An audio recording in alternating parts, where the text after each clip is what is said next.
Hello, ladies and gentlemen. Marty Argo here, CrudeSquawk.com, over in the energy pits here. We're doing our recap for December 20th.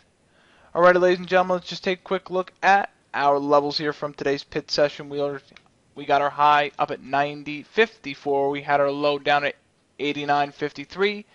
And we did close and settle the day at 90.18. Again, that's 18 ticks only, 18 cents off yesterday's settle number. So again, just a little bit higher on the day we were today. We were trading mainly in the choppy part of our opening range for the most part of the afternoon and day. And then we did see just a little bit of a bid come into the market. Again, just rising, hitting off that high at 90.54 and then pulling back down to the 90.18. So again, ladies and gentlemen, we're going to talk about a couple things here on the crude. We're going to talk about, one, the fact that we've been sitting in this range for a while, and I really think we're going to be in a range-bound, choppy type of trade here into tomorrow, which is going to be Friday, December 21st. Again, we're still waiting on a fiscal cliff deal to get done. It seems like they postponed the deal due to John Boehner and some issues that happened. So we're going to really have to keep a good eye on what's happening there. So we're going to have to really see what happens. And tomorrow is probably going to be a slow day. There was not a lot of participation in the pit, so we will probably have a half a day holiday shortened broadcast. So again, more details to come on that. We'll probably just go for a half a day.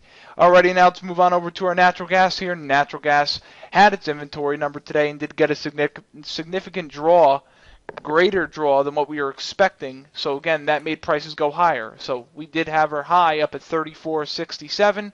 We had our low down at 33.71, and we did close and settle the day right near highs at 34.56. So again, inventories did come out at 10:30, and we caught a nice bid in the market because there was a nice draw.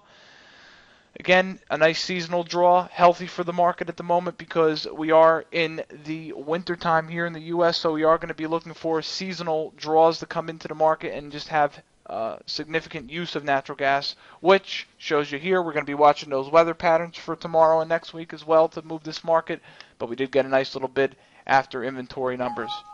Alrighty, ladies and gentlemen, now what we're going to do is we're going to throw it on over and take a quick look at what's happening here in our RBOB and heating oil, recap the day. Already, RBOB gasoline, we did have a high up at $2.67.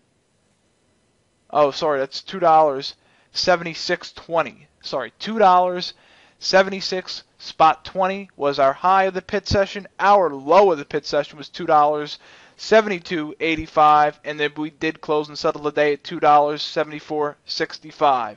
Again, just catching a little bit of a bid as Crude did. RBOB was our leading indicator on the crude today when we were going and making that move, and when we broke the opening range, 20-minute opening range. So again, got that bid all because of our RBOB and heating oil here. And here's our heating oil numbers. We're talking 307.17 on the high end of our trade, 303.73 on the low end of our trade, and we did close and settle the day at 306.25. So again, ladies and gentlemen, using that multiple market divergence that we always speak of, the supply-demand differentials, the currency differentials, and risk-on, risk-off factors and sentiments every day. That's what helps us get a good pulse and idea of what's happening in the market. So again, ladies and gentlemen, this is Marty Erico, CrudeSquawk.com, and the Energy Pits. Have a wonderful day, and we'll see you tomorrow for a half-a-day broadcast on December 21st.